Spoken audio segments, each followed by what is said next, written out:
তাৰপাছত আহিছে micro' management মেনেজমেণ্টটো ঢেৰ থাকে তাৰে ভিতৰত এটা মাইক্ৰ' মেনেজমেণ্ট কৰে কি এটা সমষ্টিত ধৰক জিকিব লাগে জিকিবৰ কাৰণে কি কৰে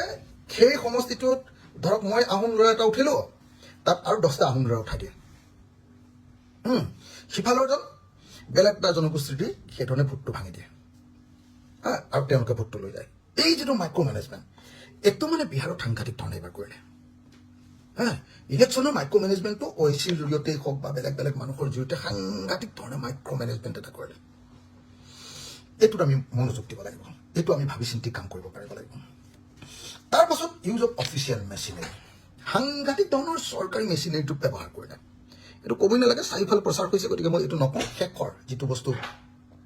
ক'বলৈ মই ওলাইছোঁ আপোনালোকক সেইটো হ'ল এলায়েন্স আমি দেখিছিলোঁ যে বিহাৰত আমাৰ এলায়েন্সটো ভালকৈ আগবাঢ়ি গৈ আছিলে কিন্তু এলায়েন্সটো ইণ্ডিয়া এলায়েন্সটো হঠাতেই বেয়া হৈ গ'ল কেলৈ হ'ল এতিয়া মোৰ বন্ধুসকলক সুধি গম পালোঁ যে ৰাহুল গান্ধী ডাঙৰীয়া তেখেতে বিহাৰলৈ যেতিয়া আহিলৈ যেতিয়া সাংঘাতিক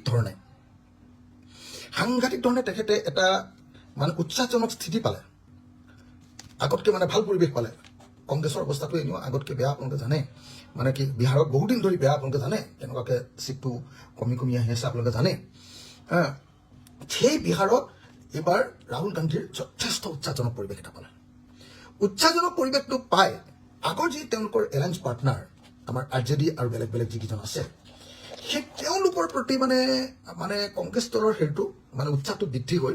মানে টিকেট বাৰ্গেনিংটোত অলপ মানে হেৰিয়াৰ কংগ্ৰেছে মানে হেৰিটো বঢ়াই দিলে মোক কোৱা অনুসৰি দেই মইতো চব কথা ভালকৈ নাজানো মোৰ বন্ধুবিলাকে কোৱা অনুসৰি য'ত মানে RJDয়ে লিডটো ল'ব লাগিছিলে য'ত তাৰ আঞ্চলিক শক্তি এটাই লিড ল'ব লাগে য'ত RJD মানে তাৰ নেক্সট নীতিশৰ মানে বিকল্প হিচাপত য'ত মানে লালুৰ পুতেকক তেজস্বী যাদৱক চবেই ভাবি আছে সেই সময়ত যেতিয়া কংগ্ৰেছে এটা ডাঙৰ ৰোল লৈ ল'লেগৈ আৰু তাৰপিছত যেতিয়া কংগ্ৰেছে দেখিলে যে তেওঁলোকৰ অৱস্থা ভাল গতিকে তেওঁলোকৰ বাৰ্গেনিং কেপাচিটিটো যেতিয়া বাঢ়ি গ'ল তেতিয়া মানে সেই চিট বিতৰণত সংঘাত এটা লাগি গ'ল চিট বিতৰণত সংঘাতটো লাগি সেইটো এনেকুৱা পৰ্যায়লৈ গুচি গ'ল যে ইলেকশ্যন ডেট ডিক্লেয়াৰ কৰি দিলে নমিনেশ্যন জমা দিয়াৰ তাৰিখ শেষ হ'বলৈ এদিন আছে তেতিয়ালৈকে এই মানে সংঘাতটো লাগি থাকিলে যাৰ ফলস্বৰূপে কি হৈ গ'ল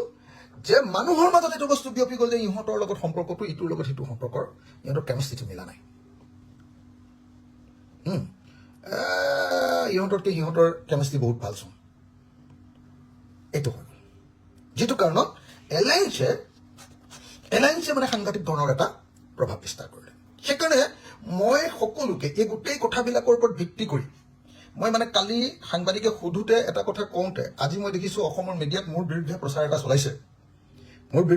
চলাইছে যে মই হিমন্তৰ এটা শ্লোগান আনি যে হিমন্তই কৈছে যে অখিল গগৈয়ে গাখীৰত নিমখ ঢালিবই অখিল গগৈয়ে যদি গাখীৰত নিমখ ঢালে তেতিয়াহ'লে হিমন্ত ভাই তুমিতো মনে মনে বহি থাকি নিমখ ঢালিবলৈ ৰৈ থাকিব লাগিছিলে তুমি কিয় চতৰ বতৰ কৰি আছা হয়নে নহয় কওক মুখ্যমন্ত্ৰীয়ে যে চতৰ বতৰ কৰি আছে কেলে মুখ্যমন্ত্ৰীয়ে যে ইমানবিলাক নিউজ কৰাইছে কেলে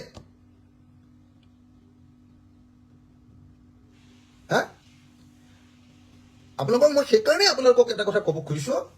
যে একদম স্পষ্টকে আমি প্ৰত্যেকজন মানুহে জনা দৰকাৰ যে আমাৰ এলায়েন্সটো খুব আন্তৰিকতাপূৰ্ণ হ'ব লাগিব আমাৰ এলায়েন্সটোত ইটোৱে সিটোক সমালোচনা কৰাৰো অধিকাৰ থাকিব লাগিব আমাৰ এলায়েন্সটোত ইজনে সিজনৰ বন্ধুত্ব খুব ঠিক থাকিব লাগিব আমাৰ এলায়েন্সটোত লিডাৰবিলাকৰ মৰ্যাদা সমমৰ্যাদা সম্পন্ন হ'ব লাগিব আমাৰ এলায়েন্সটোত মানুহে বুজি পাব লাগিব যে এই গোটেইকেইটাই খুব ধুনীয়াকৈ কামত লাগিছে মইতো একবাৰৰ কাৰণে কালি এবাৰো এটা শব্দ এলায়েন্সৰ বিৰুদ্ধে কোৱা নাই মই কি কৈছোঁ যে সোনকালে চিটবিলাক ঠিক কৰি ল'ব লাগে দিলে সাংবাদিকে কোনোবাই লগাই বোলে অখিল গগৈ বোলে আকৌ হেৰি লগাই দিলে নহয় কি কয় কি ডেট দি দিলে বুলি কৈছে এইটো কি কাট অফ ডেট না কি কয় এইবিলাক 7 দিনৰ সময়সীমা নিৰ্ধাৰণ কৰি দিলে ক'ত লগালো মই ক'ৰবাত সময় নিৰ্ধাৰণ কৰি দিলোঁ এলায়েন্সৰ কাৰণে কোনে দেখিলা কোৱা মোক সাংবাদিকে সুধিছিলে যে ডিচেম্বৰ মই কৈছিলোঁ যে কি কয় মই লগে লগে ক'লোঁ যে এই ডিচেম্বৰৰ ভিতৰত 7 দিন 10 দিনতে পাৰিলে শেষ হৈ যাব লাগে কথা বতৰা পাতি চিট ফিনিছ কৰি দিব লাগে কোনে ক'ত খেলিব লাগে এইটো কওঁতে যদি কোনোবাই ভাবে যে মই আকৌ ডেট ফিক্স কৰি দিছোঁ ডেডলাইন বুলি শব্দটো কৈছে ডেডলাইন দিছোঁ তেতিয়াহ'লে সেইটো জাষ্ট এলায়েন্সটোক দুৰ্বল কৰিবলৈ কৰা হেৰিয়াৰ বাহিৰে আন একো নহয় সেইকাৰণে মই কোনো ডেডলাইন দিয়া নাই দেই মই আকৌ এবাৰ কৈ দিছোঁ সকলো সাংবাদিক মই হেৰিয়াৰ মালিকৰ কথা কৈছোঁ দেই হিমন্তৰ চেনেলটোৰ নিউজ লাইভৰ মালিককে ধৰি যিসকল মালিক এতিয়া তেওঁলোকক মই স্পষ্টকৈ কৈ দিছোঁ আৰু দৈনিক অসমে বোলে আজি লিখিছে দৈনিক অসমৰ মালিক সৰ্বানন্দ সোণোৱালৰ PA নেকি PA মালিকজন তেওঁলোকক মই স্পষ্টকৈ কৈছোঁ আৰু NDTVত বোলে তেনেকুৱা নিউজ কৰি আছে বুলি শুনিছোঁ মই স্পষ্টকৈ কৈ দিছোঁ এটা কথা স্পষ্টকৈ আপোনালোকক কৈ দিছোঁ যে মই ক'তো ডেডলাইন দিয়া নাই মই একদম আন্তৰিকতাৰ সৈতে এই এলায়েন্সটো বিচাৰিছোঁ ৰাইজৰ দল এলায়েন্সৰ ডাঙৰ পাৰ্টনাৰ আমি এবাৰ একদম এলায়েন্সত সাংঘাতিক ধৰণে ভালকৈ কাম কৰিম কিন্তু আমি বিচাৰিছোঁ যাতে এলায়েন্সটো খুব ধুনীয়া সুগম ধৰণৰ এলায়েন্স হয় সকলোৱে সন্মান কৰা এলায়েন্স হয় আৰু আমি বিচাৰিছোঁ যে তাত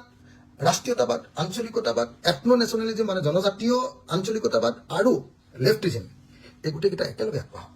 ৰামধেনু সদৃশ মতাদৰ্শৰে আমি আগবাঢ়ি যাম ৰাষ্ট্ৰীয়তাবাদ কংগ্ৰেছ আঞ্চলিকতাবাদ ৰাইজৰ দল অসম জাতীয় পৰিষদ তাৰপিছত এথনো নেশ্যনেলিজম আমাৰ